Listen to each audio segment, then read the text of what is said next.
Ok, vamos fazer um treinamento. Muito bom dia a todos. Bom dia. Meus irmãos, uma alegria podermos voltar à casa de oração, lugar de reunião da Igreja de Cristo. E nesta manhã, um privilégio que o Senhor nos concede de reunirmos para adorar ao Senhor, exaltar o seu bendito nome. Quero saudar a todos que estão também, a partir de agora, nos acompanhando pela internet. Que o Senhor também os abençoe. Vamos, irmãos, louvar ao Senhor com alegria, com intensidade de adoração. Quero orar e, em seguida, lermos o recitativo bíblico. Vamos orar. Ó Deus bendito, nosso Senhor, nosso bom pastor, nosso guia, dirigimos-nos a Ti através de Cristo Jesus, Teu Filho. Louvamos ao Senhor por tão grande salvação que o Senhor concedeu-nos através de Jesus Cristo. E como Teus filhos, a rica oportunidade, o grande privilégio de nos reunirmos como Igreja de Cristo para bendizer o Teu nome. Que esta manhã seja uma manhã de muita alegria, de muita gratidão do Teu povo, que ao oferecermos um culto ao Senhor, façamos com um coração sincero, com disposição da mente, com o desejo, ó Deus, de agradar ao Senhor na beleza da Tua santidade. Oramos através de Jesus Cristo. Amém, Senhor. O recitativo bíblico, irmãos, está impresso em nosso boletim, livro do profeta Miqueias, capítulo 7, o verso 18 ao verso 20. Vamos fazer de forma uníssona, recitativo bíblico. Profeta Miqueias, capítulo 7, o verso 18 ao verso 20. Vamos fazê-lo de forma uníssona. Juntos. Quem, ó Deus, é semelhante a Ti, que perdoas a iniquidade e te esquece da transgressão do restante da Tua herança. O Senhor não retenha a sua ira para sempre, porque tem prazer na misericórdia. Tornará a ter compaixão de nós, pisará aos pés as nossas iniquidades e lançará todos os nossos pecados nas profundezas do mar. Mostrarás a Jacó a fidelidade e a Abraão a misericórdia, as quais jurastes a nossos pais desde os antigos. Amém. Que rico texto das Escrituras Sagradas. Convido aos irmãos a estar de pé. Vamos todos, irmãos que puderem, estarmos de pé para cantarmos este belo hino da tradição cristã. Tu és fiel, Senhor. Canção de número 25 do Inário para o culto cristão.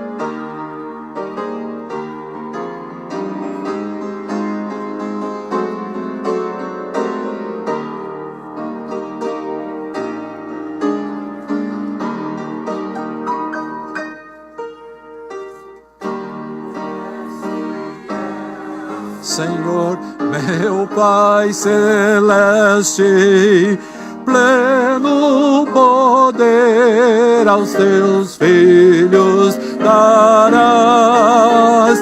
Nunca mudaste Tu, nunca faltaste, tal como eras Tu, sempre serás.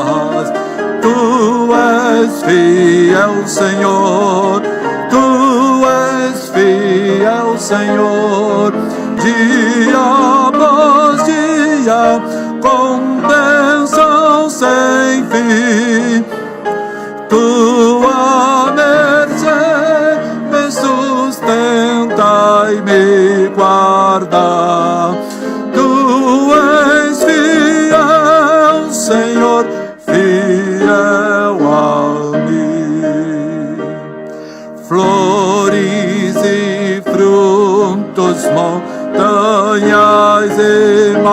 mares, sol, lua, estrelas do céu a brilhar. Tudo criaste na terra e nos ares, todo o universo vem, pois te louvar. Tu és fiel, Senhor, Tu és fiel, Senhor, dia após dia, com bênção sem fim. Tua mercê me sustenta e me guarda. Tu és fiel, Senhor, fiel a mim.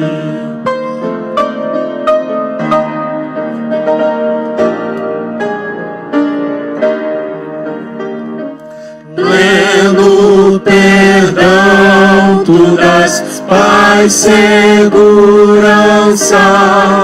Cada momento me guias, Senhor, e no porvir, ó, que doce esperança, desfrutarei do teu rico favor.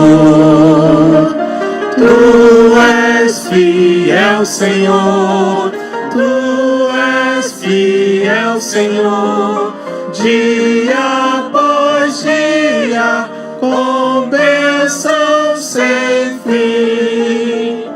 Tua mercê me sustenta e me guarda. Tu és fiel, Senhor, fiel a mim. Sentai-vos, irmãos.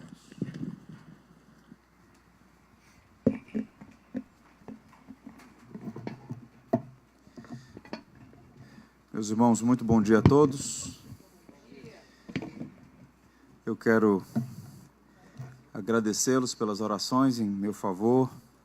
Estive ausente durante o mês de abril, desfrutando de minhas férias. Eu até brinquei com o pessoal que foram férias híbridas, né? Porque eu descansei a primeira e a última semana. Desse intervalo aí entre a primeira e a última semana, eu tive compromisso em Portugal, preguei na conferência teológica ali para um grupo expressivo de pastores em Lisboa. Foi uma semana intensa. E depois tivemos a alegria de liderar um grupo que visitou a Turquia e Israel, visitando ali as cidades da Ásia Menor, as cidades do Apocalipse, as igrejas mencionadas no livro Apocalipse, e também Israel. Foi um tempo bom, um tempo precioso, e eu fico feliz ao saber que a igreja foi bem assistida durante esse tempo. Acompanhei pela internet algumas vezes, quando o horário permitia, ou mesmo depois. Eu oro para que Deus continue nos abençoando, nos assistindo em cada uma das nossas necessidades. Antes de nós orarmos, eu queria pedir aos irmãos que abram aí o seu boletim. Na última página, na nossa parte de informativos, nós estamos no mês de maio e é uma tradição dedicar esse mês à família. E essa é uma boa tradição. Nem todas as tradições são boas, mas essa é boa. Pois bem, e nós vamos pensar durante o mês de maio sobre o tema Família, onde a vida começa e o amor não termina. E temos uma agenda de pregação, né?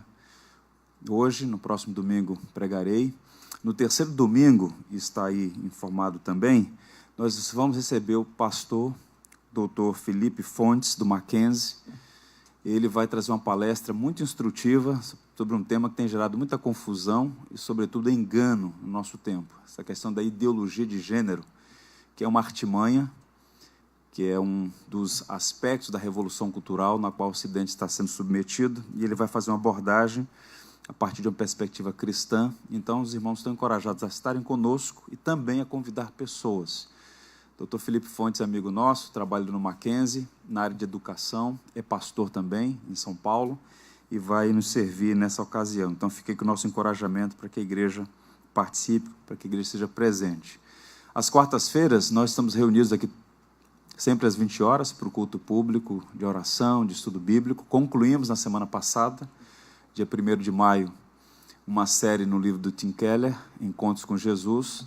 No mês de maio, vamos pensar sobre família. Eu vou estar aqui compartilhando com os irmãos porções da Bíblia. E a partir de junho, uma nova temporada de um novo texto nós vamos apresentar à igreja no futuro próximo. Temos muitos desafios e temos certeza que o Senhor há de nos abençoar. Eu sei que durante o mês de abril os irmãos foram informados do andamento da obra da igreja. Uma proposta foi feita no sentido de revitalizar o primeiro andar, mas começamos por aquilo que era mais importante e era emergencial. Um problema junto aos nossos vizinhos, que já foi superado, primeira etapa, concluída. A instalação do telhado, no novo telhado ali naquela área social ali no terraço, que foi comprometida, já estava comprometida e com as chuvas isso ficou muito evidente, já fizemos também. E agora nosso desafio é no futuro próximo, assim que nós tivermos os recursos, começarmos então a reforma do berçário, fazer uma copa, uma infraestrutura mais adequada para receber as nossas crianças. Para isso, a igreja precisa responder financeiramente para que tenhamos as condições. Do valor proposto, nós já alcançamos 1/4. Então, nós precisamos avançar mais para que tenhamos a alegria de, no futuro próximo, fazer um culto de ação de graças, dizendo que nós vencemos essas etapas todas. Então, fica aqui o nosso encorajamento aos membros da igreja para que participem. Se com 26 pessoas nós conseguimos 1/4 do valor, se você participar, se eu participar, se nós participarmos mais, nós vamos vencer esse desafio com tranquilidade. Eu oro para que Deus nos dê um coração generoso, disposto a nos envolver com aquilo que Ele está envolvido. Então, fica aqui esse desafio, mais uma vez esse desejo, essa intenção de concluir essa etapa da nossa obra. Vamos então orar, mas antes de orar, fazer essa oração de louvor, eu queria chamar aqui à frente a irmã Maria Helena. Cadê ela? Nossa missionária. Helena, vem aqui à frente. Talvez algumas pessoas estejam hoje aqui e não a conheçam. Eu estou nas mãos o livro Quando Tambores Ressoam na África. Os irmãos mais antigos conhecem a nossa irmã, ela é missionária há muitos anos no continente africano, serviu ali em alguns lugares, e ela está no Brasil, tem visitado algumas igrejas e nos dá a alegria de sua presença hoje pela manhã. Essa igreja, ela tem aqui uma relação muito estreita de muitos anos. Ela me ofertou esse livro, eu vou ler com carinho, viu, Helena? E você vai explicar, que dá uma saudação à igreja, explicar esse segundo nome que você recebeu lá dos seus irmãos africanos. E ela trouxe alguns exemplares. Se você quiser ler essa obra, que é um relato desses anos todos de serviço na África, então, ao final do culto, você poderá procurá-la e adquirir esse texto que vai certamente edificá-lo e abençoar o trabalho da Helena, que atua ali na África. Vou pedir você dar uma saudação à igreja. Em seguida, nós vamos orar por ela, a fim de que o Senhor continue abençoando a sua serva. Obrigada, pastor. Graça e paz, igreja. Eu sempre vou voltar, não é, a essa igreja. Essa igreja ela tem uma marca registrada na minha vida, na ida ao seminário, na ida à África pela primeira vez em 93. Cheguei aqui no ano de 88, né? Então, eu realmente cresci nessa igreja. E Deus, Ele tem nos abençoado de uma forma toda especial, né? Porque eu vejo a minha história de empregada doméstica, hoje princesa na África. E Deus, Ele tem, né, transformado a minha vida, etapa por etapa. E eu nunca desanimei, meus irmãos, nunca. Então, o livro ele foi assinado por Helena Nabadá.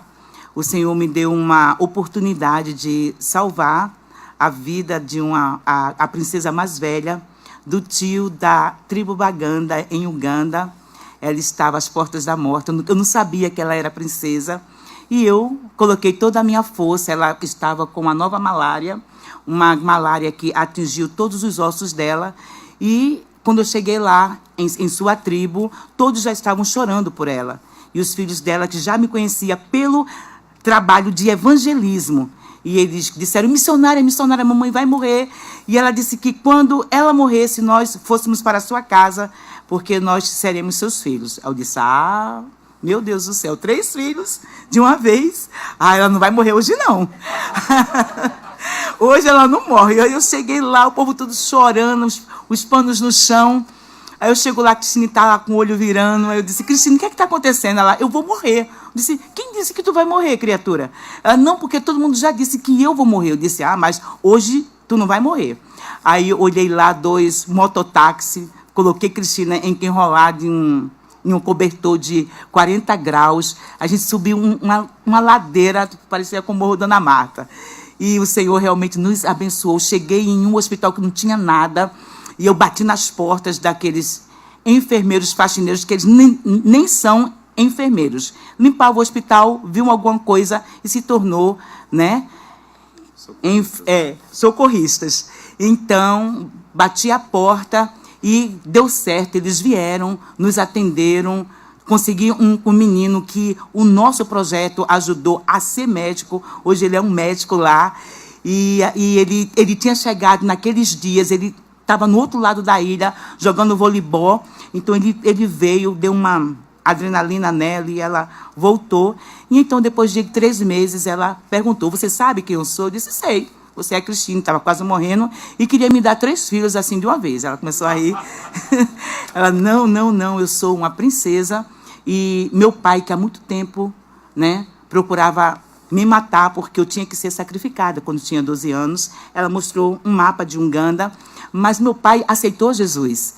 E ele, então, ele quer agradecer para você, porque você salvou minha vida. Porque há 30 anos ele buscava me matar. E agora ele me concedeu perdão.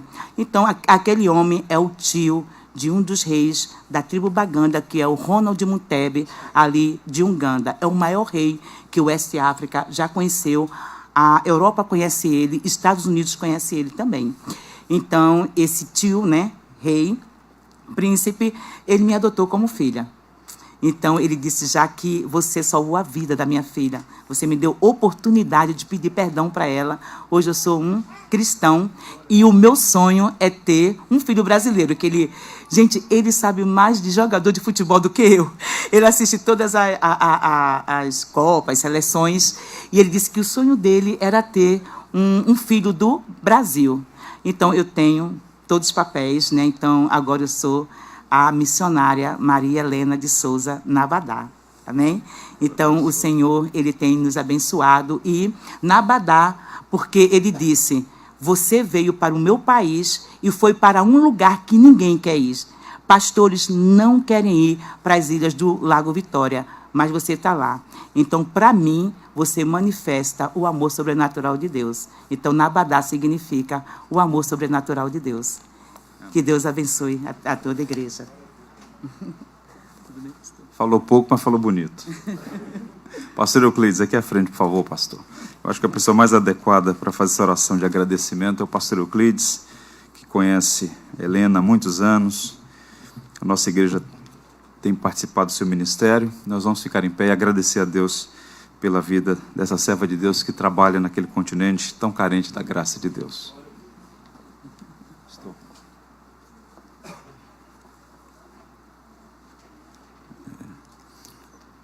Antes da oração, quero agradecer ao pastor Judiclés a oportunidade de orar por Helena e apenas pontuar o seguinte: foi esta igreja que enviou Helena para fazer a sua graduação em teologia, não é isso, Helena? De maneira que devemos nos regozijar com esta grande vitória. Amado e querido Deus, com muita alegria recebemos hoje os irmãos para cultuar o teu nome, mas de modo todo especial a nossa missionária, princesa Helena, antes de ela ser aceita e recebida como princesa em uma das tribos lá da África, ela já era a princesa de Jesus. Por isso, ó Deus, queremos agradecer de todo nosso coração por esta vida. pelo seu ministério ali no Horto, como nos abençoou, seu ministério em Santa Marta, aqui na sede. Enfim, Helena sempre foi sinônimo de entusiasmo, dedicação e amor ao teu Evangelho. E tu, ó Deus, continue abençoando a tua serva. E que a edição deste livro venha inspirar os pastores, os membros da igreja, toda a comunidade evangélica. Nós oramos em nome de Jesus. Amém. Obrigado, pastor Jesus.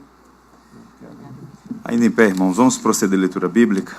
Fica aí com encorajamento, ao final do culto você pode adquirir esse material. O texto é Romanos 5, versos 1 a 11.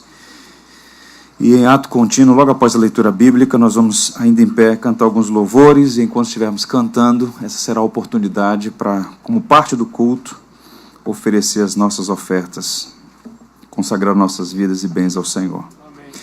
Justificados, pois, mediante a fé, temos paz com Deus por meio de nosso Senhor Jesus Cristo, por intermédio de quem obtivemos igualmente acesso, pela fé, a esta graça na qual estamos firmes, e gloriamo-nos na esperança da glória de Deus.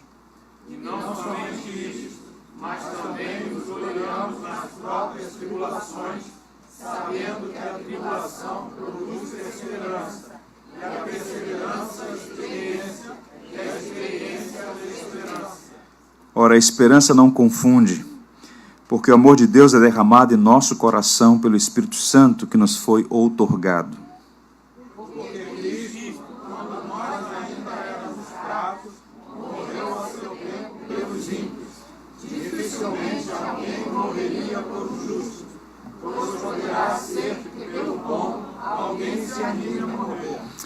Mas Deus prova o seu próprio amor para conosco pelo fato de ter Cristo morrido por nós, sendo nós ainda pecadores. Logo, muito mais agora, sendo justificados pelo seu sangue, seremos salvos por ele da ira. Porque se nós, quando inimigos, fomos reconciliados com Deus mediante a morte do seu Filho, muito mais, estando já reconciliados, seremos salvos pela sua vida. E não apenas isto, mas também nos gloriamos em Deus por nosso Senhor Jesus Cristo, por intermédio de quem recebemos agora a reconciliação. Vamos louvar a Deus? Talvez você não tenha feito isso ainda. Cumprimenta a pessoa que está ao seu lado, em particular aquele que nos visita. Nosso fraterno abraço. Vamos louvar a Deus.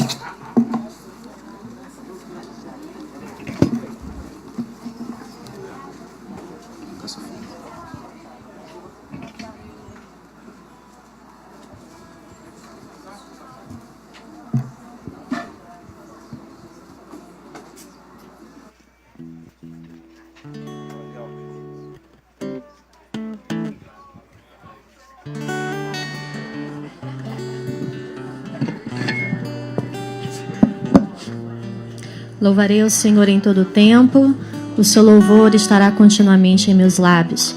Isso nós faremos agora com o primeiro louvor, Poder e Honra.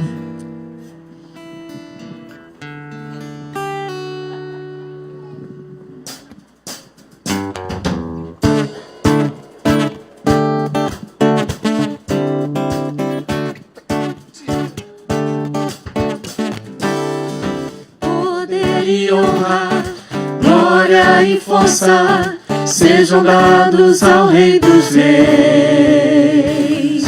Cada nação, a criação, curve-se diante do Rei. Poder e honra, poder e honra, glória e força sejam dados ao Rei dos Reis.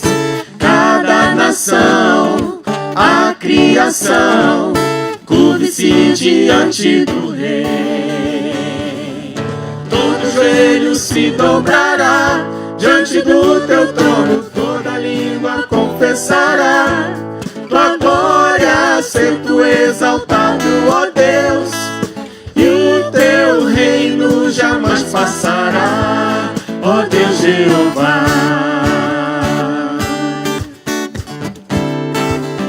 mais uma vez vamos declarar poder e honra.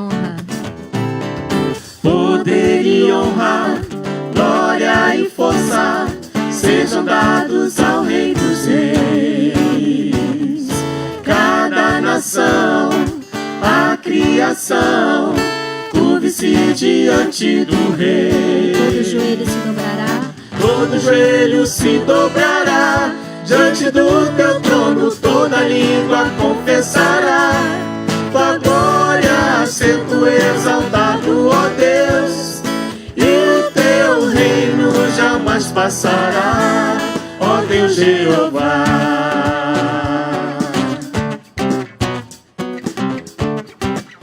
Teu reino a terra dominará. Teu reino a terra dominará. Grande é o nome do Rei dos Reis. Teu braço a terra governará. Poderoso é o Rei dos Reis. Teu reino a terra dominará. Grande é o nome do Rei dos Reis. Teu braço a terra governará. Poderoso é o Rei dos Reis. Todo joelho se dobrará diante do teu trono, toda língua confessará tua glória, ser tu exaltado, ó Deus, e o teu reino jamais passará, ó Deus Jeová, ó Deus Jeová, ó Deus Jeová.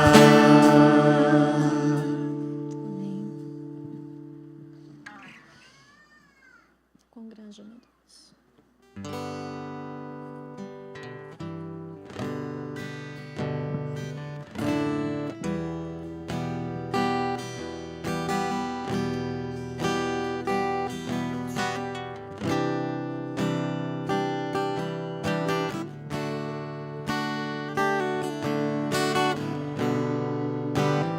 Vamos declarar quão grande. Quão grande é o meu Deus, cantarei quão grande é o meu Deus, e todos hão te ver. Quão grande é o meu Deus. Com o esplendor de um rei, Com o esplendor de um rei, em majestade e luz, faz a terra se alegrar, faz a terra se alegrar. Ele é a própria luz, e as trevas vão fugir, tremer com sua voz, tremer com sua voz. Quão grande é o meu Deus, cantarei quão grande é o meu Deus, e todos vão te ver. Quão grande é o meu Deus. por gerações ele é. Por gerações ele é. O tempo está em suas mãos, o começo e o fim, o começo e o fim. Três se formam em um: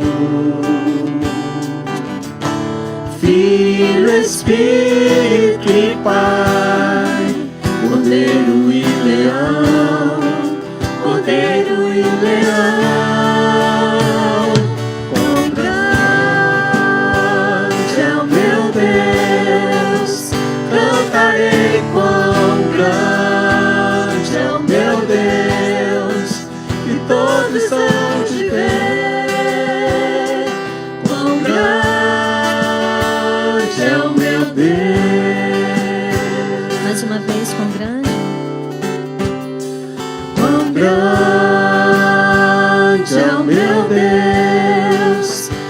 cantarei quão grande é o meu Deus, e todos hão de ver quão grande é o meu Deus. Sobre todo nome é o teu, sobre todo nome é o seu. Tu és digno do louvor. Eu cantarei quão grande é o meu Deus.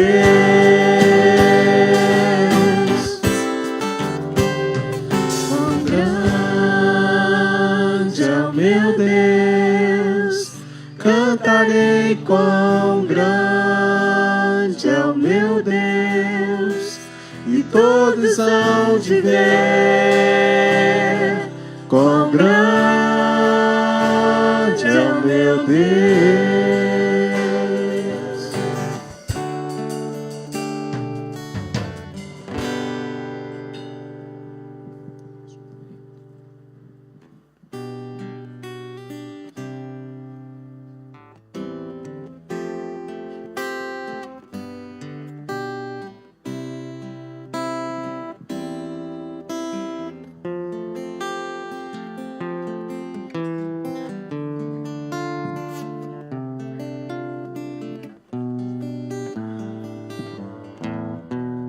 Vem e sopra sobre nós teu sopro, reunidos neste ajuntamento. Honra e santifique este momento com a tua igreja que é teu povo. Faz teu rio de paz correr no meio destes que por fé vem bem dizer-te, e a uma voz oferecer-te seus louvores, súplicas e anseios. Tu és o Senhor de toda glória, hoje sempre como foste outrora. No correr da história, revelando teu amor, Deus bendito, Rei e Salvador. Deus bendito, Rei e Salvador. faz teu rio de paz correr no meio. Faz teu rio de paz correr no meio destes que por fé vem bem dizer-te, e a uma voz oferecer-te seus louvores, súplicas e anseios. Tu és o Senhor de toda glória, hoje sempre como foste outrora. No correr da história, revelando seu amor, Deus bendito, Rei e Salvador. Deus bendito, Rei e Salvador. Tu és o Senhor de toda glória. Tu és o Senhor de toda glória, hoje sempre como foste outrora. No correr da história, revelando seu amor, Deus bendito, Rei e Salvador. Deus bendito, Rei e Salvador. Deus bendito, Rei e Salvador. Deus bendito, Rei e Salvador.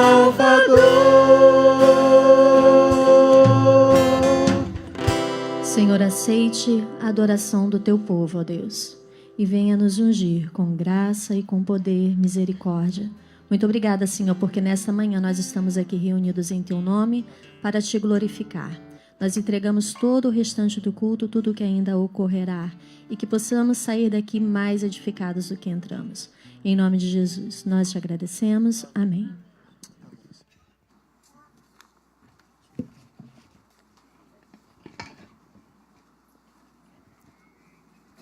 Irmã Regina.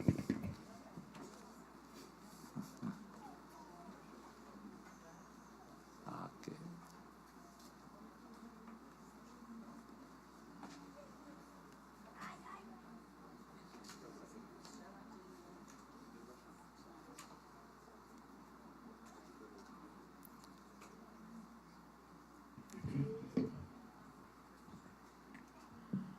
Bom dia, irmãos. Nós estamos contentes porque a irmã Cláudia completou mais um aniversário essa semana. Eu quero convidá-la aqui. Nós temos que agradecer pela sua vida e também porque no dia 30 de abril nós completamos 2 anos com o ministério do pastor Judiclei aqui. Deus nos tem abençoado com muita paciência, viu, pastor? E eu espero que Deus, o Senhor, possa amar essa igreja como essa igreja está acostumada a ser amada. Cláudia, vem aqui, irmã Neuma, por favor. Cláudia, parabéns. Está toda florida, bonita. Que Deus te abençoe com saúde, paciência, paz, graça. E você vai receber da igreja lírios. Diz que isso é que ornamentava as orações de Jesus. E foi o que ele falou, né? Que nós somos lá olhar os lírios dos campos. Cadê o cartão? A irmã Neuma é a mulher de pastor dando flores para outra mulher. Você gosta de lírios? A irmã Elde gosta. Eu sei que ela gosta muito de lírios. E Jesus disse que a gente olhasse os lírios dos campos, que são lindos e que nós somos mais importantes que ele. A igreja vai ficar em pé, nós vamos cantar. Vamos chamar, pastor, chama aí. Sim. Queremos franquear a oportunidade a outros aniversariantes. Mês de março e mês de abril, eis-me aqui. Então, se você aniversariou em março ou abril, desejando, vem aqui à frente para orarmos juntos. Fique em pé, pastor. Nós vamos cantar, irmãos. Estou aqui. Agradeço a ti, Senhor, pois tu és bondoso. Essa gente toda ficou mais velha esses 2 meses. E nós vamos dividir a igreja em 2 pedaços. Samara, vem aqui me ajudar. Está por aí, Samara? Ou a Luciara? Sim. Um grupo vai cantar com uma lá e outro grupo aqui. Elas vão começar. Nós vamos primeiro cantar. Pode chegar para cá, todo mundo para ser visto. Duvalina, você não veio. Você fez aniversário, não adianta não. Cadê a Luciara e a Samara? Vem ajudar a gente a agradecer ao Senhor. Eu ainda não. Eu começo aqui, viu? Então, esse lado direito aqui me acompanha, o lado esquerdo acompanha a Luciara. Vamos lá? Agradeço a ti, Senhor, pois tu és bondoso a ti, Senhor, pois tu és bondoso, tua misericórdia dura para sempre. Pois tu és bondoso, pois tu és bondoso, tua misericórdia dura para sempre.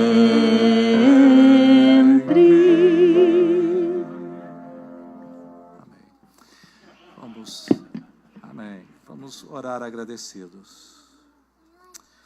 Ó Deus, o Senhor tem promovido a nossa alegria, o Senhor tem nos sustentado, o Senhor concedeu-nos a graça de mais um ano de vida. Te bendizemos, te louvamos, Senhor, por esta dádiva, pelo teu sustento, pelos teus livramentos, pelo teu zelo para conosco. Receba a nossa gratidão Em nome de Cristo Jesus. Amém, Senhor. Amém.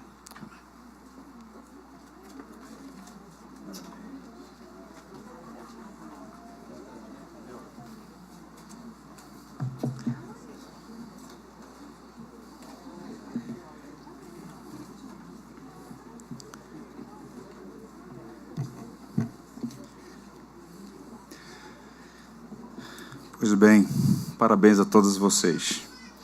Eu quero convidá-los a abrirem a Bíblia no livro de Gênesis, capítulo 27. Peço a você que deixe aberta a Bíblia.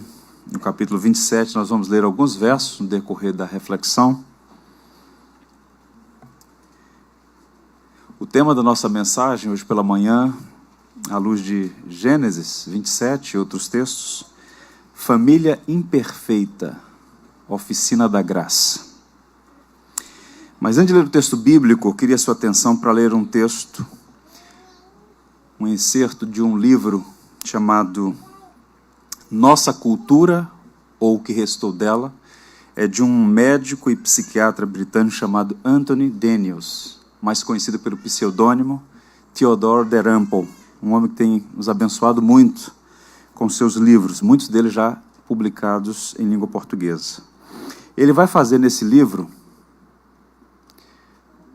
um recorte biográfico, exatamente o texto que eu quero ler para vocês, compartilhando a sua própria experiência no lar dele, e ele nos leva a uma profunda e necessária reflexão, honesta reflexão, sobre crises familiares. Eu quero ler para vocês. É um texto relativamente longo, vou ler pausadamente, mas o farei com a intenção de provocar nossa reflexão e, consequentemente, a nossa edificação. Diz então Theodore Dalrymple: desde cedo aprendi que, caso seja oferecida às pessoas a oportunidade da tranquilidade, elas frequentemente a rejeitarão, escolhendo a tormenta em seu lugar.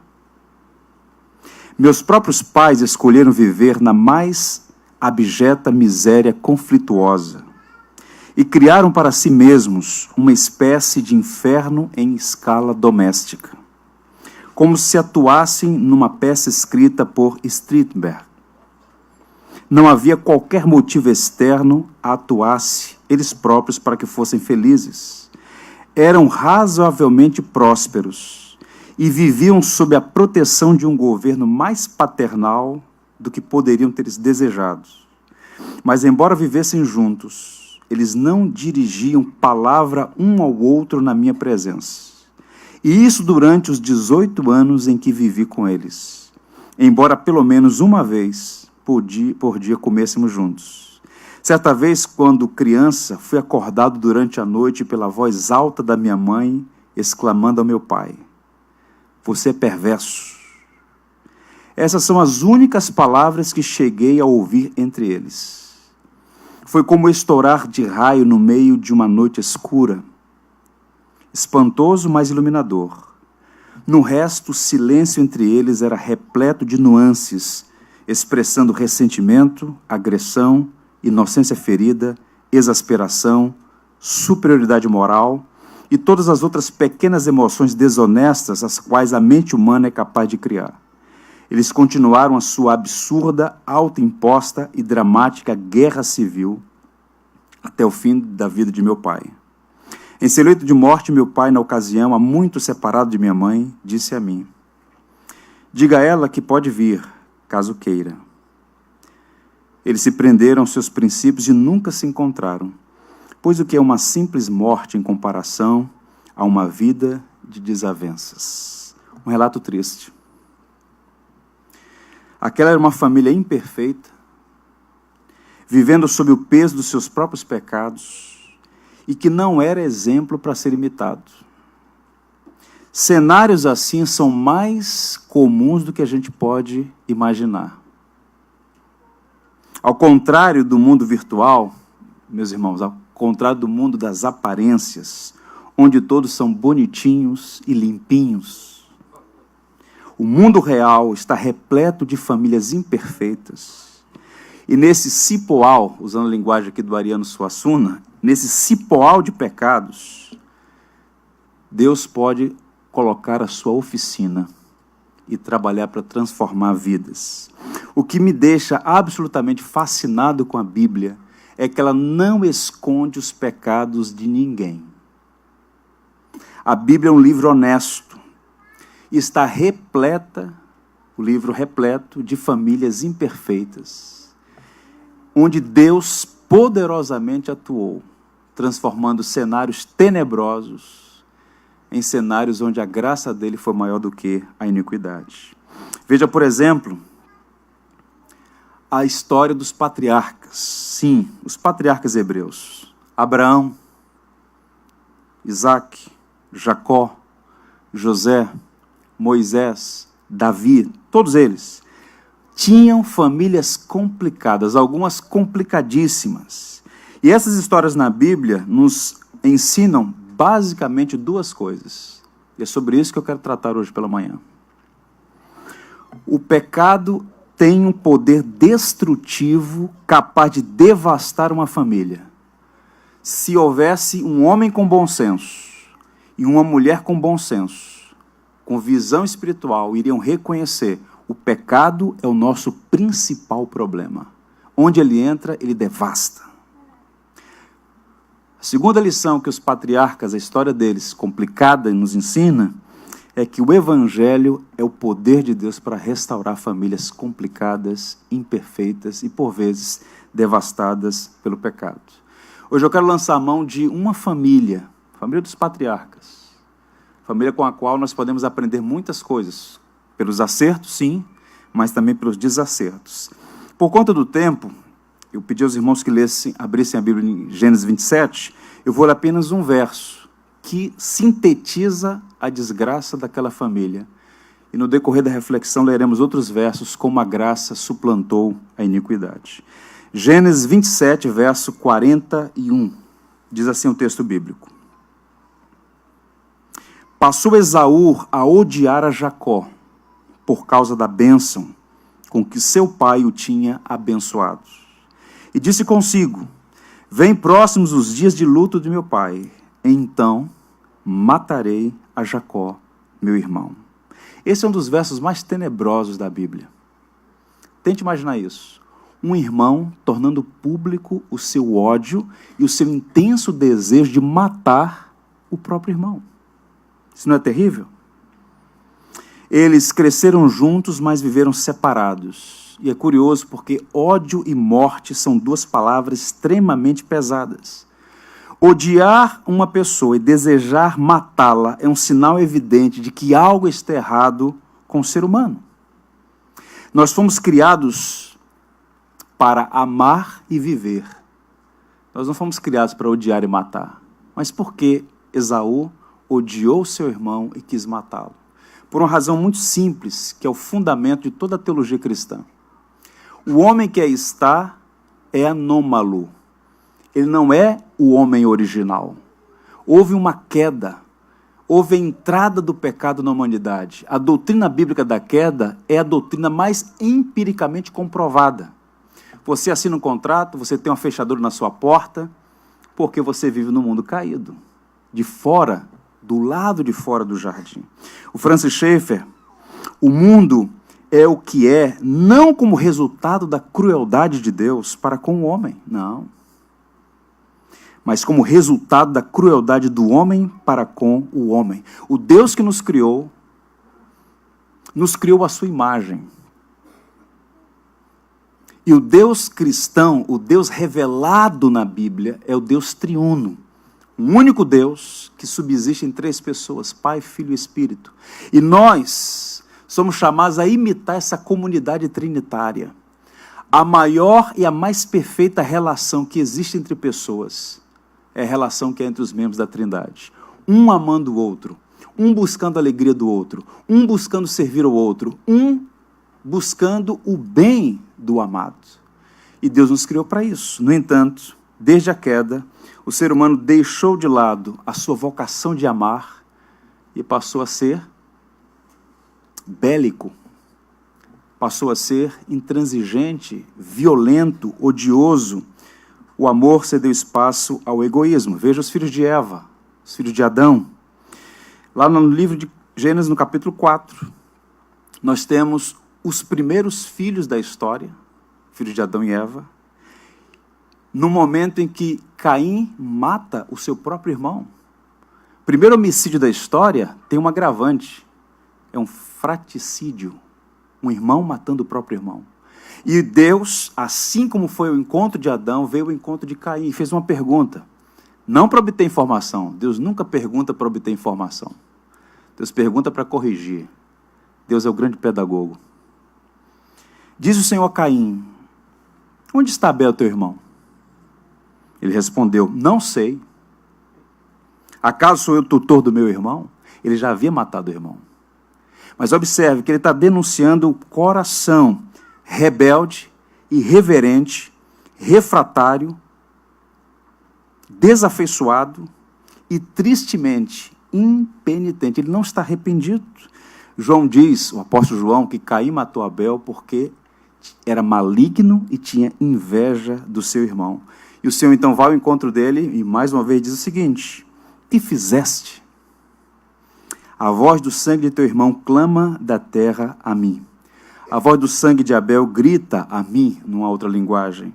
Abel foi assassinado e Jacó também seria assassinado por Esaú, se não houvesse uma intervenção da graça para suplantar o pecado. E observe que a história, essa longa história de ódio e desejo de matar, é um retrato da história da humanidade. Como Gibbon disse, a história do mundo é o juiz do mundo. E eu queria sua atenção para nós fazermos aqui uma espécie de exposição de telas. Tente imaginar um grande mosaico. Eu aprecio muito vitrais. Você tem um grande vitral. E esse vitral, ele não é feito uníssono, uniforme. Ele é feito por etapas, peças que se complementam, formando um grande mosaico. E a história dessa família é um grande mosaico, com cenas, com peças, com exposições. Eu queria montar esse cenário antes da gente observar como uma família arrebentada pelo pecado, devastada pelo ódio, a ponto do filho desejar matar o outro filho, um irmão desejar matar o outro irmão, como a graça de Deus operou na vida de Esaú e Jacó. Primeiro, mosaico nessa família em crise. A luta começou no ventre. Se você recuar algumas páginas da sua Bíblia, no capítulo 25, há uma informação interessante. Gênesis 25, verso 22. Os filhos lutavam no ventre dela. Então disse: se é assim, por que vivo eu? E consultou ao Senhor. O útero de Rebeca foi o primeiro campo de batalha entre os dois irmãos. É uma história muito curiosa. Há um conflito antes mesmo de nascer. Não só lutavam no ventre, mas quando Esaú nasce, Jacó está segurando seu calcanhar. Esse é um conflito uterino entre dois irmãos que se reflete na história da redenção. Por quê? Os edomitas são descendentes de Esaú. Os judeus são descendentes de Jacó. E por toda a história, por séculos, houve conflito entre esses dois povos. Os filhos de Esaú e os filhos de Israel. E observe como é curiosa a história. O último conflito se deu nos dias de Jesus.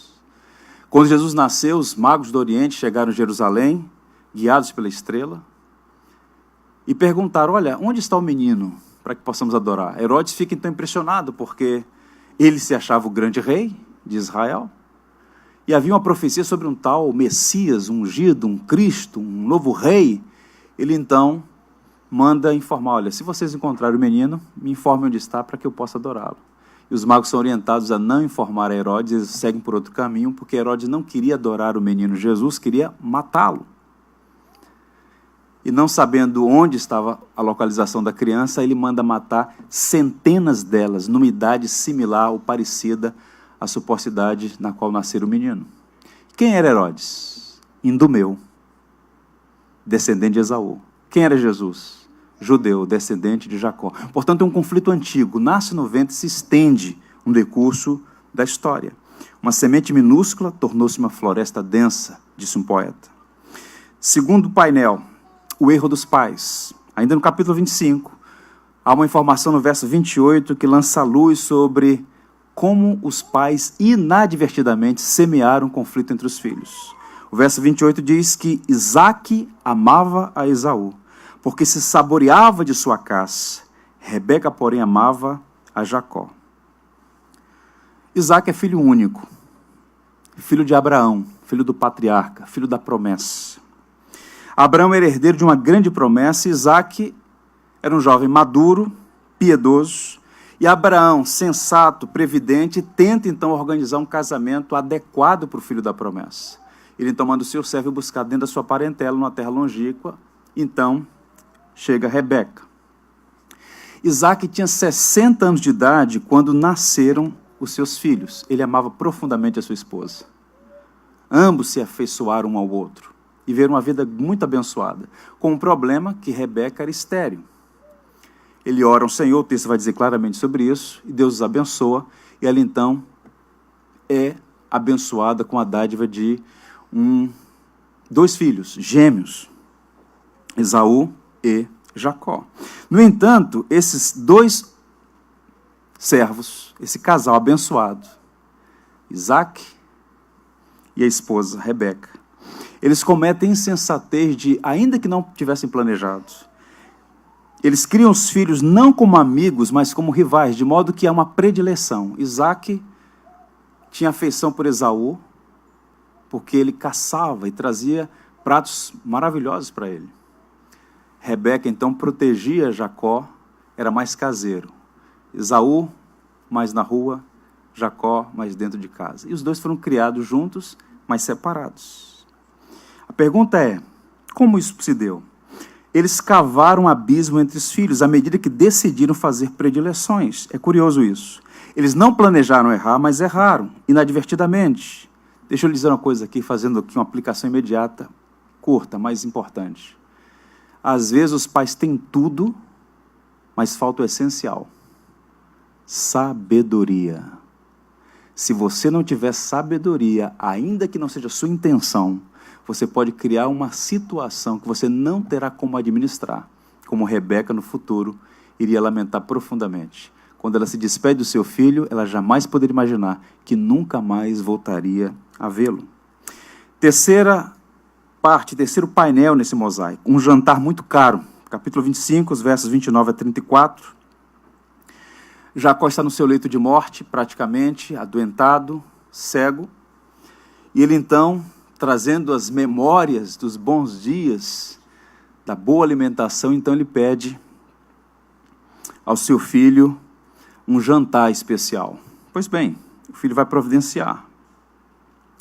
E esse Esaú, que providenciava essas caças especiais, também era alguém que gostava de uma boa alimentação. E o texto vai dizer que ele passou o dia fora, e quando chega em casa, a despeito, ou a semelhança do pai, que apreciava um bom prato, ele então vai fazer a mais estúpida escolha registrada no livro de Gênesis. Capítulo 25, verso 34. Deu, pois, Jacó a Esaú pão e o cozinhado de lentilhas. Ele comeu e bebeu, levantou-se e saiu. Assim desprezou Esaú o seu direito à primogenitura.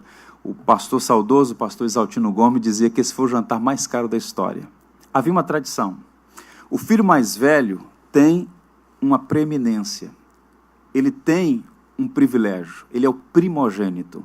Então, ele seria naturalmente o herdeiro de Isaque. Isaque aguardava isso também. Mas, desde o ventre, a informação que Deus esclareceu a Rebeca era: há um conflito. Mas, observe, o mais velho servirá ao mais novo. Deus inverte. A lógica era que Esaú tivesse a primazia, mas Deus já havia escolhido a Jacó. Jacó tinha essa informação porque a própria mãe o informou disso. Mas ele, percebendo que o seu irmão, no momento de fragilidade, e não só de fragilidade, porque ele não é inocente no processo, ele não vê nenhum valor na primogenitura, ele não tem nenhum interesse na bênção do pai, ele chega em casa então com fome, o irmão então, de modo malandro, prepara uma comida, o prato de lentilhas, o famoso prato de lentilhas, e diz, olha, eu posso te dar esse prato de comida,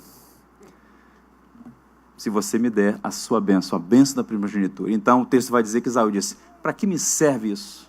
Para que me serve essa bênção? Ele então troca o direito à primogenitura por um prato de lentilhas. O Alexander White, um pregador escocês, disse o seguinte, isso aqui é muito interessante porque esse trocar bênçãos espirituais por pratos de lentilha é a desgraça mais repetida na história da igreja.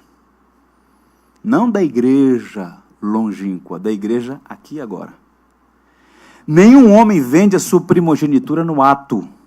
Aquele que vende sua primogenitura, a vende muitas vezes em seu coração, antes de expô-la abertamente ao pecado, como fez Esaú.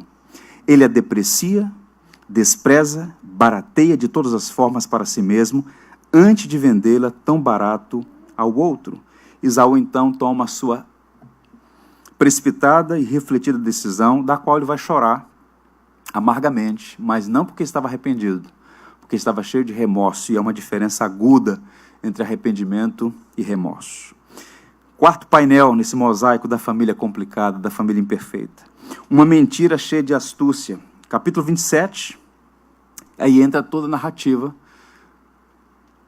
sobre aquele momento em que a coisa complicou de uma maneira irrecuperável. Os versos 18 a 19 dizem assim, sobre essa mentira cheia de astúcia. Jacó foi a seu pai e disse, meu pai? Ele respondeu, fala, quem és tu, meu filho? Respondeu Jacó a seu pai, sou Esaú, teu primogênito. Fiz o que me ordenaste, levanta-te, pois, assenta-te e come a minha caça, para que me abençoes. Há uma trama aqui. Observe isso. Quando eu disse aos irmãos que essa questão de criar ilusões, idealizar famílias perfeitas, não tem respaldo na história, na realidade. Mesmo Rebeca sendo uma serva de Deus, ela incorreu em erros graves. Ela sabe que Deus havia escolhido a Jacó. Só que ela tenta dar uma ajuda no processo e envolve o filho numa trama. Está lá o seu esposo na cama, cego. Ele então tem o desejo de comer uma caça. Traz à memória as muitas vezes em que ele fez uma boa refeição preparada para o seu filho. Então Rebeca chama a Jacó e diz, olha, teu pai quer comer uma caça. Traz, eu vou preparar. Você vai, porque Esaú significa o quê? Vermelho, peludo. Ele era diferente fisicamente de Jacó. E então eles preparam todo um simulacro e se apresentam com o alimento e sugerindo ser Esaú. Isaac, no seu leito, pergunta, quem és tu, meu filho? E Jacó diz, eu sou Esaú, teu primogênito. Mas a voz é diferente, eu sou Esaú, teu primogênito. Então Isaac abençoa a Jacó como se estivesse abençoando a Esaú. Há uma trama aqui. Assim Jacó assume o lugar de Esaú e mente para seu pai com juramentos em nome de Deus. Lembra daquela passagem do Saltério? Um abismo chama outro abismo. Uma família sendo levada pela corrupção do coração numa situação extremamente complicada. Nós não estamos falando de uma família pagã. Nós estamos falando de uma família que domingo de manhã é a igreja. Rebeca induziu seu filho a enganar o pai e o irmão. Era uma família imperfeita. Quinto painel desse mosaico. Um ódio violento e desejo de morte. O verso 41, que foi o verso que nós lemos inicialmente, chega no clímax desse cenário de horror, quando o texto diz, passou Esaú a odiar a Jacó por causa da bênção com que seu pai o tinha abençoado. E disse consigo, vem próximos os dias de luto de meu pai, então matarei a Jacó, meu irmão.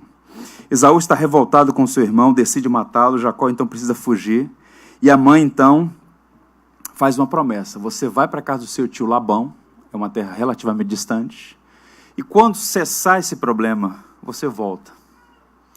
Rebeca está mostrando para nós como o pecado ludibria as pessoas. Elas acham que o pecado é uma coisa que você pode administrar. Olha, nós criamos esse problema, mas para um bem maior. Passa um tempo, deixa a poeira baixar e você volta. Nunca mais ela viu seu filho. Pecado tem consequência. E algumas são irreparáveis, como no caso deles aqui. O filho e a mãe separados, porque tentaram ajudar a providência. Vejam como são as coisas. Essa fuga dura 20 anos. 20 anos, 2 décadas afastado da sua terra, na terra do seu tio. E essa é a aplicação. O pecado é sempre consequente, sempre traz uma fatura. Pode demorar, mas a fatura vai chegar. Em algum momento, a fatura vai chegar. Ao fugir com a promessa de voltar dias depois, Jacó não imaginou que jamais voltaria a ver sua mãe. Passados 20 anos, ele chegou à conclusão de que, de fato, o pecado não compensa. Você tem aqui 2 sentimentos, 2 emoções distintas em Esaú e em Jacó. Jacó está com medo, e deveria ter medo mesmo, porque eu suponho que Esaú, como um homem de caça, era um homem forte, em certo sentido viril, bruto, está espumando ódio. Jacó estava com medo. Jacó com medo, Esaú com ódio. Não dá para permanecer assim. Então, ele foge. Warren Wiersbe, que agora no dia 2 de maio veio a falecer, aos 90 anos, um dos maiores expositores bíblicos do século XX, Dr. Warren Wiersbe. 2 décadas antes, Jacó havia fugido de Esaú para Labão. Agora estava fugindo de Labão para só ser confrontado por Esaú. Para a aflição de Jacó, depois de 20 anos, seu passado ainda estava sendo alcançado. É estranho como nos convencemos de que somos capazes de escapar do passado e não colher o que semeamos. Tentamos nos esquecer de nossos pecados, mas nossos pecados não se esquecem de nós. 20 anos e baixou a poeira, anistia, esquecimento. A palavra anistia significa esquecimento, mas perdão não é anistia, como nós vamos observar. Pois bem, depois de resolver seu problema com Labão, que ele também arruma um problema lá com o sogro, ele está fugindo do sogro, resolve a situação, e então a gente vai para Gênesis 32, que é um outro cenário dentro desse mosaico. Então Jacó enviou mensageiros adiante de si a Esaú. Ele está voltando para a terra de Canaã, depois de 20 anos. A seu irmão a terra de Seir, território de Edom, e lhes ordenou: assim falareis a meu senhor Esaú. Teu servo Jacó manda dizer isto: como peregrino morei com Labão, em cuja companhia fiquei até agora. Tenho bois, jumentos, rebanhos, servos e servas. Mando comunicá-lo a meu senhor para lograr a mercê a sua presença. Resposta. Voltaram os mensageiros de Jacó dizendo: fomos a teu irmão Esaú. Também ele vem de caminho para se encontrar contigo. Detalhe: e 400 homens com ele. Então Jacó teve medo e se perturbou. Era um medo compreensível. Tente imaginar, por 20 anos ele está longe, por 20 anos ele tem receios. Será que foi resolvido o problema? Esaú não responde o WhatsApp? Mas chegou a hora de voltar, chegou a hora de resolver os problemas do passado. E então ele está fazendo o caminho de volta. Resolve o problema com seu sogro o abençoa, então está vendo ele. Agora, com suas esposas, com seus filhos, e na condição de um homem muito rico. Riqueza naquele momento não era papel, era propriedade. Ele vem então lá com sua comitiva. E ele sabiamente diz: bem, eu vou mandar um emissário à frente para saber qual é o cenário. E eles vão. É uma região que nós estamos falando de algo em torno de 120 quilômetros. De onde ele estava naquele momento até o território de Edom. E os emissários voltam rapidamente. Olha, teu irmão está vindo. E com ele 400 homens. 400 homens era o equivalente para conquistar algo que se havia perdido. Vocês se lembram que quando um rei cananeu tomou as famílias de Abraão, ele reuniu 318 homens valentes e foi lá e recuperou o que havia perdido. Então era um número suficiente para conquistar, para invadir, para ter de volta. Então quando ele vem com 400 homens, o sinal é o seguinte: olha, ele não está vindo com 400 homens para colocar um tapete vermelho para você entrar na terra. Ele está vindo possivelmente para cobrar a dívida de 20 anos que se passaram. Pois bem, famílias imperfeitas, a oficina da graça. A graça de Deus, meus irmãos, está trabalhando na vida de Jacó. E nesse momento a gente vai ter o primeiro registro da oração desse homem. Quando a coisa aperta, não é dos lados que vem o socorro. Eleva os meus olhos para os montes, de onde virá o socorro? Meu socorro vem do Senhor que fez os céus e a terra. E há um registro aqui de uma oração densa teologicamente. Gênesis 32, versos 9 a 11, tem a oração que Jacó faz. E orou Jacó: Deus de meu pai Abraão e Deus de meu pai Isaque, ó Senhor, que me disseste, torna a tua terra e a tua parentela, e te farei bem. Ele está dizendo: Senhor, eu estou de volta porque eu fui ordenado por ti mesmo. E aí vem um sinal de sua quebrantamento e humildade. Sou indigno de todas as tuas misericórdias e de toda a fidelidade que tens usado para com teu servo, pois com apenas o meu cajado atravessei este Jordão, já agora sou 2 bandos. Livra-me das mãos de meu irmão Esaú, porque eu o temo, para que não venha ele a matar-me, as mães com os filhos. E aqui nós vamos ver um dos momentos mais lindos do Antigo Testamento. Essa intervenção da graça, nesse reencontro dos 2 irmãos que se perdoam. O ódio sendo vencido pela misericórdia, a graça triunfando sobre a culpa e o amor reinando. Detalhe: Esaú é profano, ele é um réprobo. E quem diz isso? A Bíblia o faz. Hebreus diz que ele era um desqualificado, um réprobo, um reprovado na fé. Ele era um pagão. Ele era etnicamente filho de Isaque, mas não era filho de Abraão, segundo Paulo aos Romanos. Pois bem, mesmo assim, esse homem, portador da imagem de Deus, é capaz de lampejos de luz e graça. É o que torna a sociedade viável. Mesmo uma pessoa não sendo cristã, mesmo uma pessoa não sendo discípula de Cristo, mesmo uma pessoa não sendo temente a Deus, esse indivíduo, ele é criatura divina. E pode ter lampejos de atos de bondade, de humanidade, de decência, por causa da graça comum que opera. E esse homem, que a Bíblia descreve como profano, vai ser alvo dessa graça. E nós vamos ter aqui um reencontro e uma reconciliação extraordinários nessa família complicada, imperfeita, mas que foi uma oficina para a graça operar. E aqui, no capítulo 32, eu queria a sua atenção, caminhando já para finalizar. Essa conversão de Jacó nós podemos chamar de 3 retornos na vida de um fugitivo. Para ele voltar, ele teve que fazer 3 retornos. Parece roteiro de filme de Clint Eastwood, né? 3 retornos de um fugitivo. Mas vejamos, Gênesis 32. Levantou-se naquela mesma noite, tomando suas 2 mulheres, suas 2 servas e seus 11 filhos, e transpôs o val de Jaboque. Tomou-os e fê-los passar o ribeiro, fez passar tudo o que lhes pertencia, ficando ele só.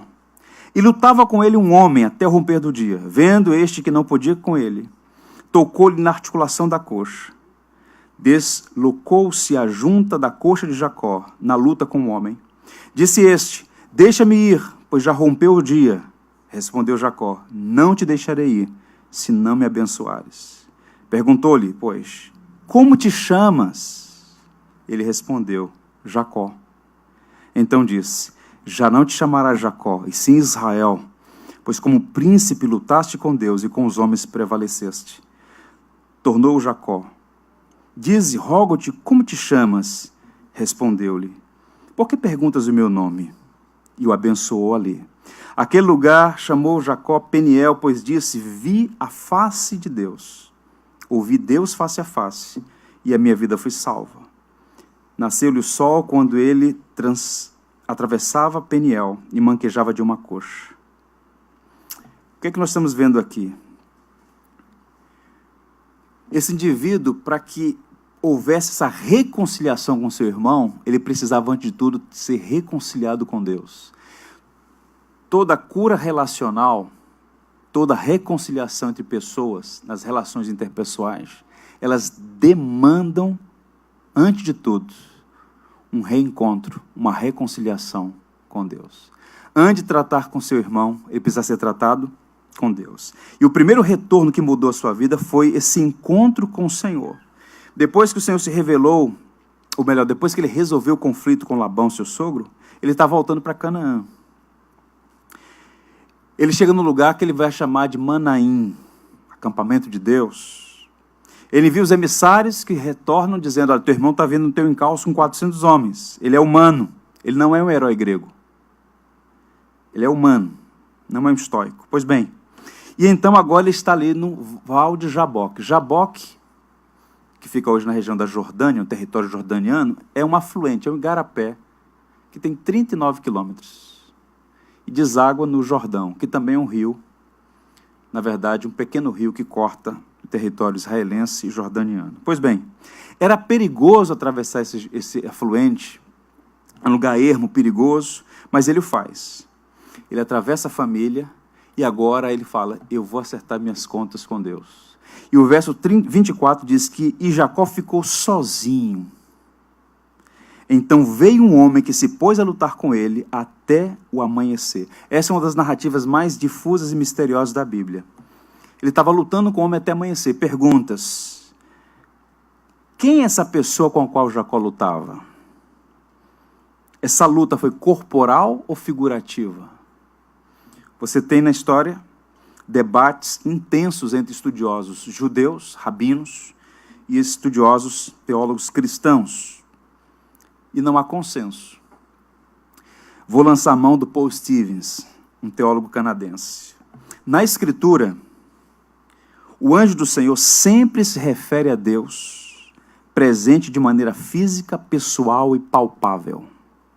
O anjo do Senhor antecipa a vinda plena de Deus encarnado em Jesus Cristo. Para o Paul Stevens e uma longa tradição cristã, Deus está ali numa teofania. É o anjo do Senhor lutando corporalmente com Jacó. Um momento singular da história. Jacó luta com Deus sem reconhecê-lo. Deus o fere, tocando a articulação da sua coxa. E nesse momento ele percebe que a luta é com Deus. E mesmo ferido, segue lutando e diz: não te deixarei, se não me abençoares. E o texto vai dizer claramente que o Senhor o abençoou. Qual é a aplicação aqui, irmãos? O Jaboque é um símbolo de luta pessoal com Deus. É um tempo especial em Deus tratar conosco, com o nosso pecado, moldando o nosso caráter. Às vezes chega algum momento da nossa vida que a gente precisa parar. Trazer à memória algumas coisas que ficaram pendentes lá atrás. E fazer essa reconciliação com Deus. E o retorno começa com esse encontro a sós com Deus. Nessa luta com Deus. Alguém chamou isso de lugar-momento. Um tempo em que você precisa ouvir a Deus. Ser ferido por Deus, se necessário. Ele só foi abençoado porque antes foi ferido e ficou mancando. O corpo estava mancando, mas a alma estava sarada, curada. Ele fez a oração de Jeremias, suponho. Cura-me, Senhor, e serei curado. Salva-me e serei salvo, porque Tu és o meu louvor. Primeiro retorno, esse encontro com Deus. Segundo, Jacó encontrou-se consigo, porque observa os versos 26 a 27. Então me disse: deixe-me ir, pois já o dia se desponta. Mas Jacó lhe respondeu: não te deixarei, se não me abençoares. E aí vem a pedagogia divina. Qual é o teu nome? 20 anos se passaram, ele havia ouvido essa mesma pergunta do seu pai no leito de morte. Qual é o teu nome? E o que ele disse? Esaú, teu primogênito. E agora, 20 anos depois, o anjo do Senhor pergunta: qual é o teu nome? E ele responde: Jacó. Sabe o que é isso? Tratamento de Deus. Você não pode enganar a mim. Você enganou Isaac, mas eu sei quem você é. Eu só quero que você me diga qual é o teu nome. Tratamento de Deus. Essa é uma pergunta que ele evitou por 20 anos. Em outras palavras, o que Deus está falando para ele é o seguinte: tire as máscaras, chega de enganação, chega de passar os outros para trás. Qual é o teu nome? Jacó. Sou eu, Jacó, culpado, culpado de mentir para o meu pai, culpado de deixar para trás o meu irmão. A minha vida inteira é de trapaças, mas eu estou aqui no Val de Jaboque, dizendo para o Senhor, meu nome é Jacó. E o que acontece? Deus opera de uma forma tão extraordinária que o Senhor diz para ele, agora que você confessou, eu tenho uma boa notícia para dizer para você. Você não vai mais ser chamado de Jacó. O teu nome agora é Israel. Israel. Você tem aqui a gênesis de um estágio importante na história da redenção. Um pecador complicado, sendo tratado por Deus pessoalmente. Ele está tão impressionado com o que está vendo, com o que está acontecendo, que ele diz, esse lugar é Peniel, porque eu vi a Deus face a face. De fato, ele teve uma experiência singular. Qual é a aplicação aqui, meus irmãos? Nós precisamos remover as máscaras. A nossa sociedade está sendo corrompida com o advento, e eu diria até, esse movimento de concreção no mundo das aparências. Sempre houve o mundo das aparências. Mas agora é o mundo fake news. É o mundo do Facebook, onde todo mundo apresenta ser o que no fundo, sabe que não é. E na igreja, então, como nós somos tentados a ser o que nós não somos? É mais fácil parecer ser santo do que ser santo. E por que isso acontece? Acontece por variadas razões, só por causa do tempo. Uma informação, uma sugestão. A própria espiritualidade adoecida das igrejas empurrou para fora dos seus espaços a honestidade. O indivíduo chega na igreja e por algum motivo ele está triste, abatido, desanimado, senta no banco, começa a chorar. Alguém vai ao alcance dele. Não chore, meu irmão. Sorria, Jesus te ama. Nós expulsamos a obra do Espírito, eu digo isso com reverência, nós expulsamos a obra do Espírito no meio da igreja, que é o Consolador, porque nós não permitimos mais as pessoas serem elas mesmas. Há pessoas que entram aqui que não querem sorrir. Elas não têm motivação circunstancial para sorrir. Mas são empurradas por essa situação de máscaras a ser o que não são, ou viver como não estão podendo viver naquele momento. E aí, retira as máscaras. Qual é o teu nome? Quem é você? Você pode enganar seu cônjuge, seus pais, seus filhos, seu pastor, sua igreja, seu patrão, seus empregados, mas quando Deus chega para você e diz, qual é o teu nome? Eu sei quem você é. Agora eu quero que você me diga, qual é o teu nome? Não precisamos recuar. Senhor, eu sou Jacó. E quando nós confessarmos, sabe o que Deus vai fazer? Fazer dessa situação um ponto de partida para um novo começo, um novo nome, uma nova história. É assim que Deus opera. A espiritualidade verdadeira não nos torna anjos, mas plenamente humanos, como Jesus. Boa parte dos fracassos nas igrejas é porque as próprias igrejas não querem um pastor, elas querem um demiurgo. Todas as respostas e todas as energias que nenhum ser humano tem condição de oferecer, nós precisamos ser humanos. Você foi chamado para ser um humano, parecido com Cristo, e não um demiurgo, uma espécie de herói grego. Finalizando, o terceiro encontro é com Esaú. E aqui eu confesso a vocês que, enquanto meditava, chorei algumas vezes, porque é um dos momentos mais lindos em que você vê a graça triunfando sobre o pecado, a misericórdia expulsando o medo, a culpa e a condenação. Capítulo 33, os versos 1 a 6, vou apenas ler. Levantando Jacó os olhos, viu que Esaú se aproximava e com ele 400 homens. Então passou os filhos de Lia, Raquel e as duas servas, pôs as servas de seus filhos à frente, Lia e seus filhos atrás deles, e Raquel e José, o único filho que é citado, José, por últimos. E ele mesmo, adiantando-se, prostrou-se à terra 7 vezes, até aproximar-se de seu irmão. Agora vejam aqui o que ninguém poderia imaginar. Então Esaú correu-lhe ao encontro e o abraçou, arrojou-se-lhe ao pescoço e o beijou e choraram. Lágrimas da graça, dizia Antônio Vieira. Lágrimas da graça. Aqui você vê, repito, um réprobo e profano como Esaú, mas que por ser portador da imagem de Deus, recebendo essa intervenção da misericórdia, é capaz de perdoar o seu irmão. E agora estão ali abraçados, chorando, num reencontro que demorou 20 anos. Richard Foster sugere o seguinte, e eu queria ler isso aqui cuidadosamente, para que você não perca de vista o que significa perdão. O verdadeiro perdão é o milagre da graça, pelo qual a ofensa já não separa. Perdoar significa que o poder do amor que nos mantém unidos é maior do que o poder da ofensa que nos separa. Perdoar não é ter um apagão na memória. Esqueci. Ofensas não são esquecíveis. Mas a ofensa, uma vez trabalhada pela graça do Evangelho, onde o perdão acontece, a ofensa já não mais separa. Ela não é usada mais contra o ofensor. Esaú foi ofendido. Em alguma medida, o próprio Jacó também foi ofendido. Não havia inocentes naquele processo. Mas naquele reencontro, um está dizendo para o outro, o que nos une é maior que o que nos separa. As memórias estavam vivas, mas não separavam mais aqueles dois irmãos. E nisso Deus foi glorificado. Eu encerro, meus irmãos, dizendo duas coisas para vocês. Essa passagem exige de nós uma autorreflexão. Não é mais um domingo, não é mais uma leitura de um texto, mais um sermão. Tiago diz que aquele que ouve e pratica a palavra de Deus é o homem sensato. Lendo esse texto, antes de pregar aos irmãos, preguei a mim mesmo.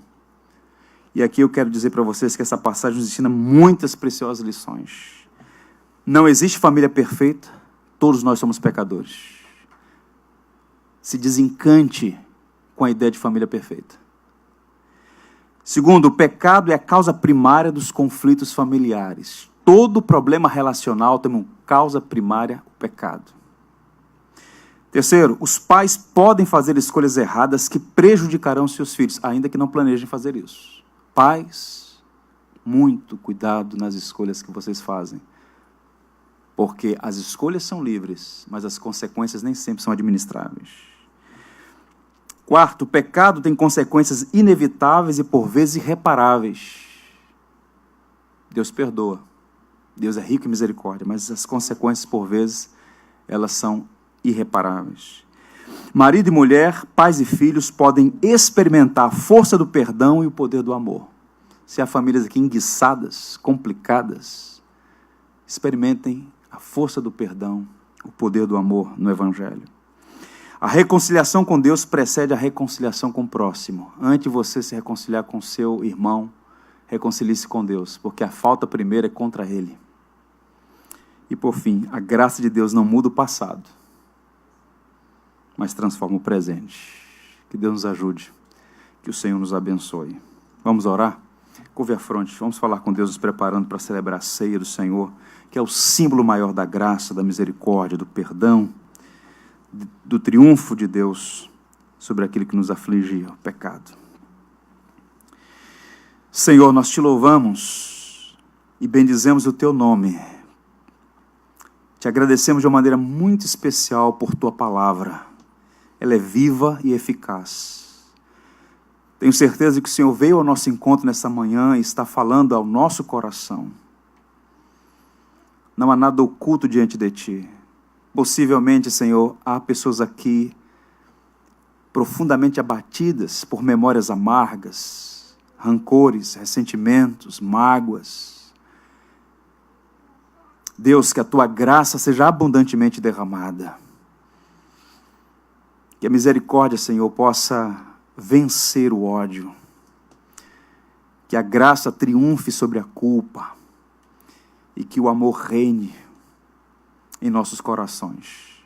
Abençoa os relacionamentos dessa igreja, abençoa os relacionamentos das famílias aqui representadas. Que a vida de Jacó seja para nós um grande exemplo de que, embora imperfeitos, podemos ser transformados de glória em glória.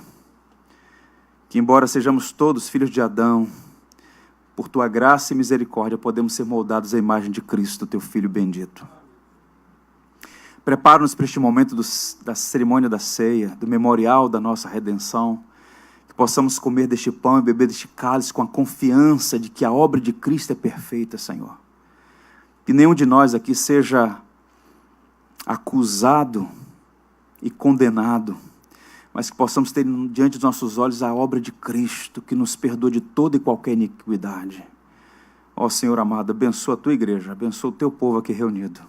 É com gratidão que nós oramos, em nome de Cristo, nossa esperança na vida e na morte.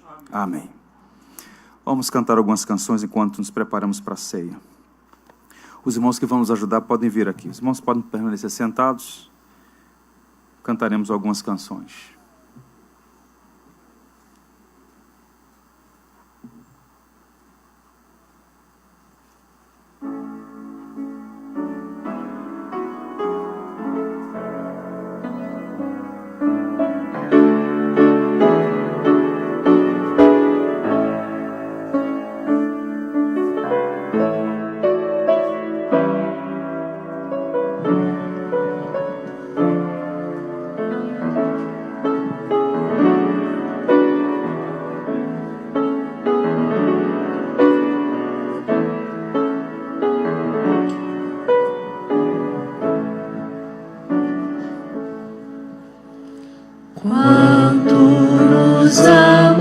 Jesus,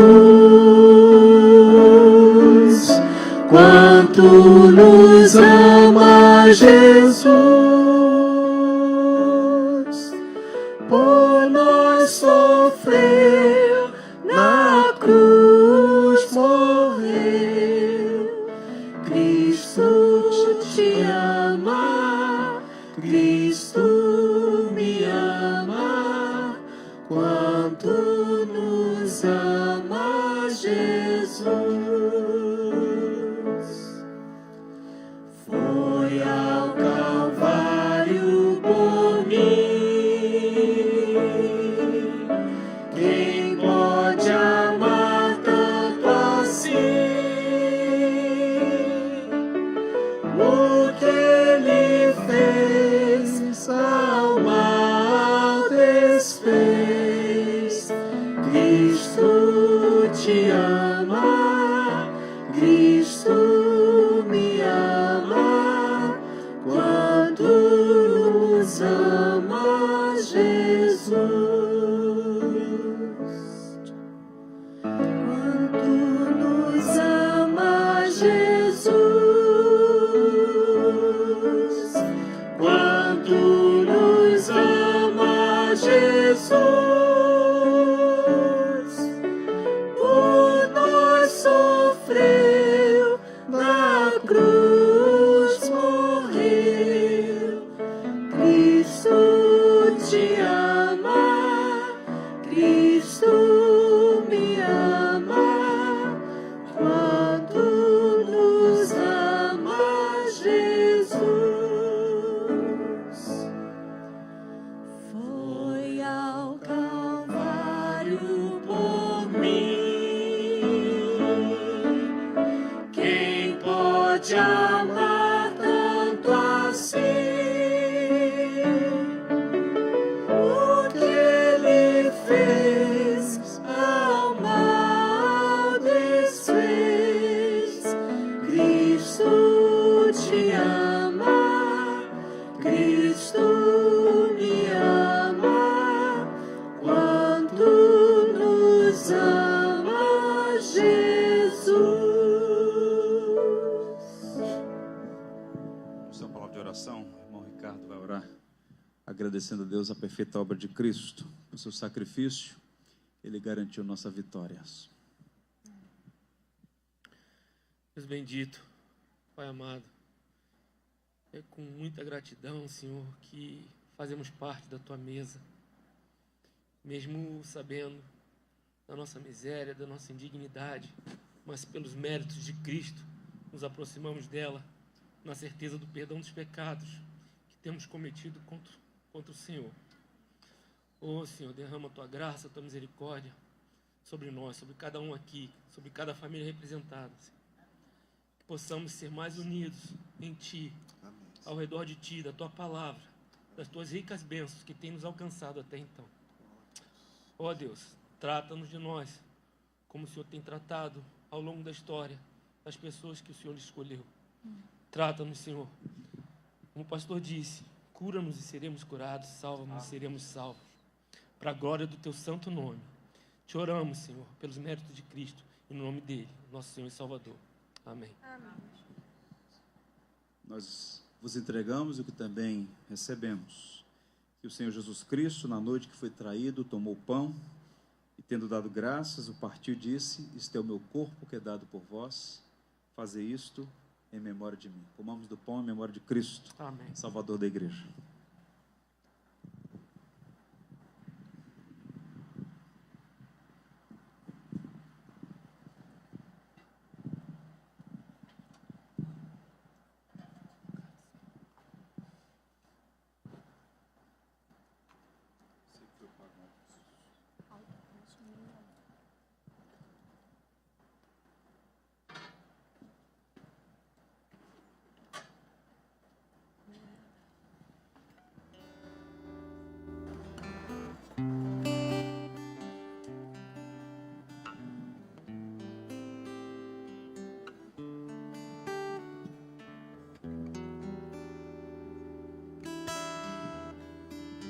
Eu sei que foi pago um alto preço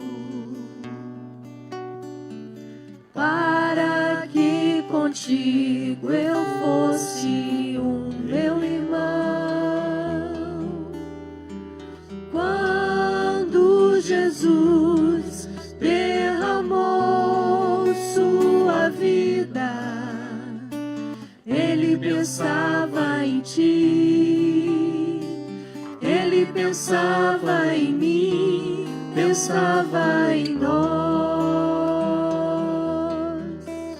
Eu sei que foi pago um alto preço para que contigo eu fosse um meu irmão. Quando Jesus derramou sua vida, Ele pensava em ti, Ele pensava em mim, pensava em nós, e nos via redimidos por seu sangue, lutando o bom combate do Senhor, lado a lado trabalhando, sua igreja edificando e rompendo as barreiras pelo amor, e na força do Espírito Santo nós proclamamos aqui que pagaremos o preço de sermos um só coração no Senhor.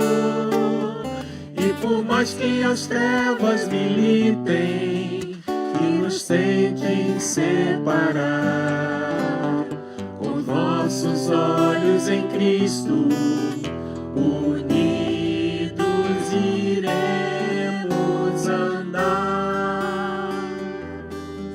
E na força do Espírito Santo nós proclamamos aqui que pagaremos o preço de sermos um só coração no Senhor.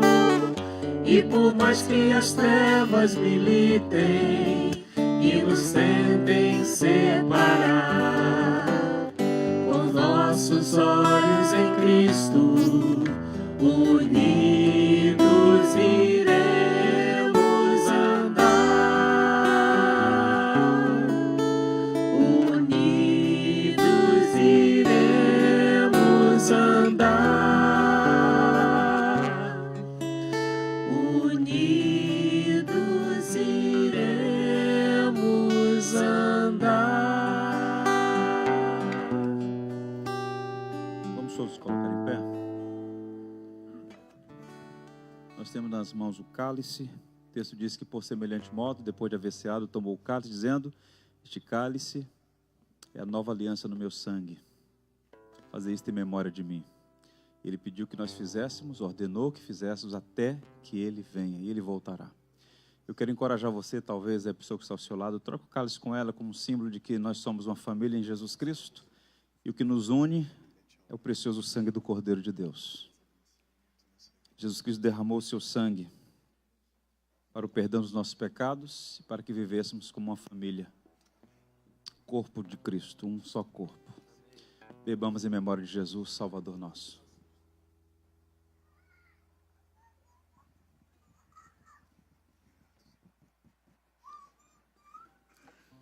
Nós cantamos 2 canções enquanto recebíamos os elementos. E essas canções, elas sugerem contrição. Mas a gente não pode confundir contrição com um tom mórbido. A ceia é um momento para ter essa contrição, mas também é um momento de grande júbilo. Nosso Redentor está vivo. Nossos pecados foram perdoados. Nós vamos cantar uma última canção, trazendo todas essas verdades à memória. O fato de que Cristo voltará. Autor da minha fé. Nós vamos cantar então, finalizando este culto, cantando a perfeita morte, ressurreição e triunfal retorno de Cristo. Vamos fazer isso com alegria e júbilo. Nosso Senhor vive. Vamos adorá-lo.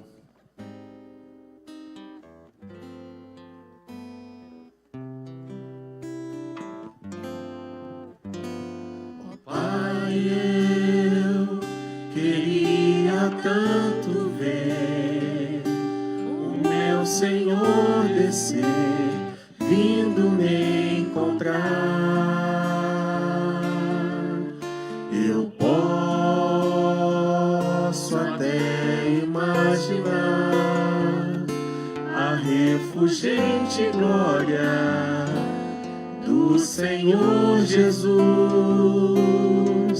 transpondo as brancas nuvens no mais puro azul, onde nem sul nem norte existirá.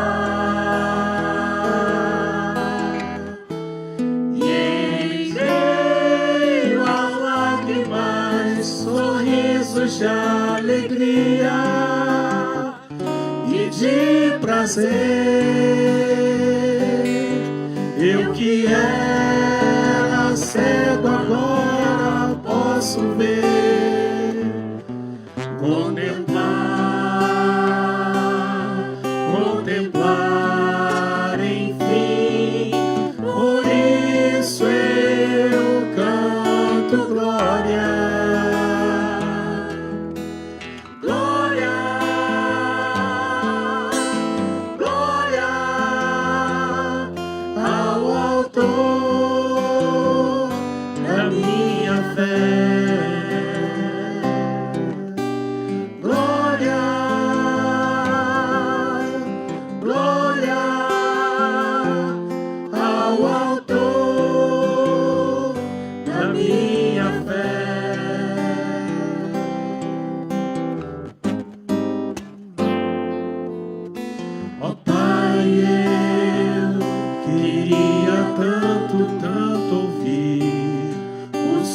Vai abrir o encontro triunfal,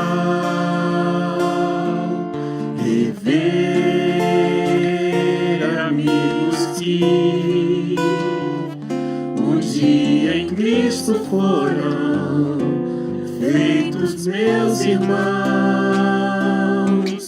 e agora sim podemos dar as mãos, pois temos todos somente um só Senhor, e eis o consolo que houve a minha vida. Senhor Jesus, que foi morto, sim, naquela cruz,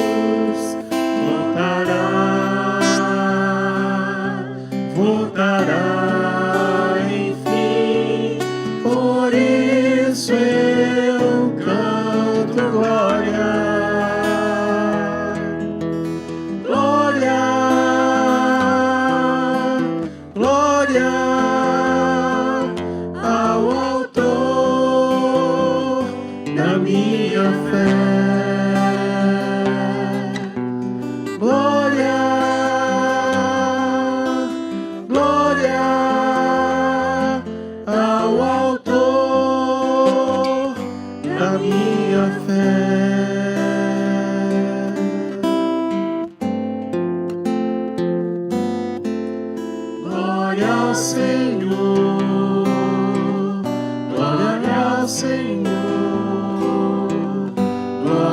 Senhor, autor da minha fé.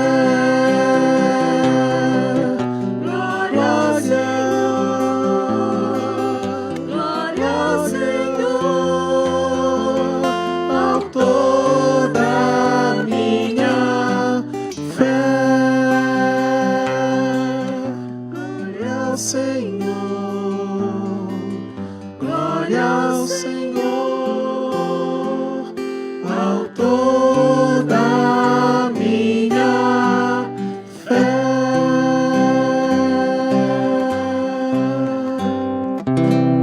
Amém. Louvado seja Deus.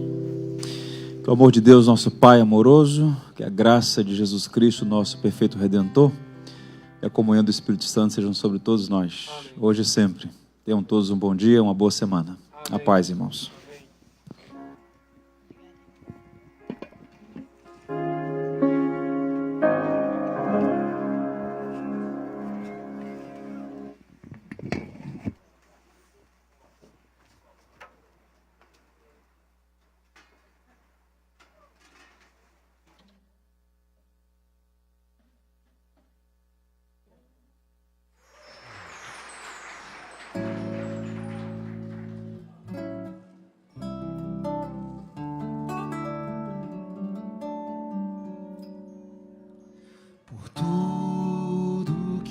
Feito por tudo que vais fazer, por tuas promessas e tudo que és, eu quero te agradecer com todo o meu ser.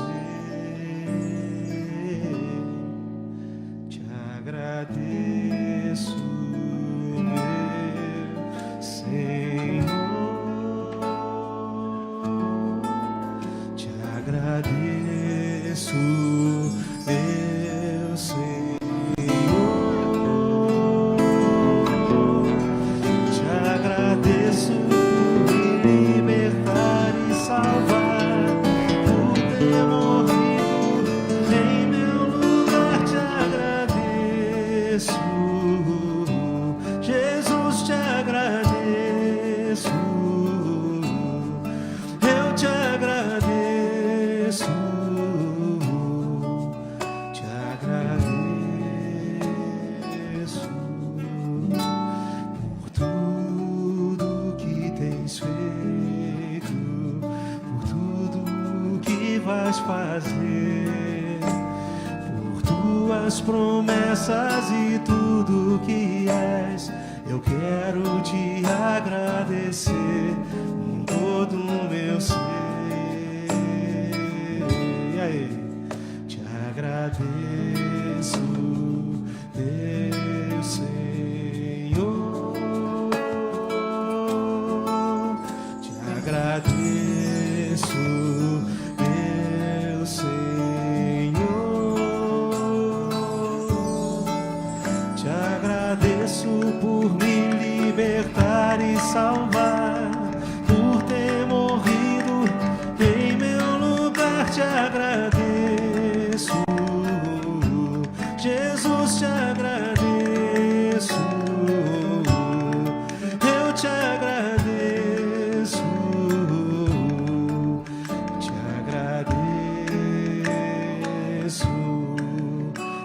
agradeço.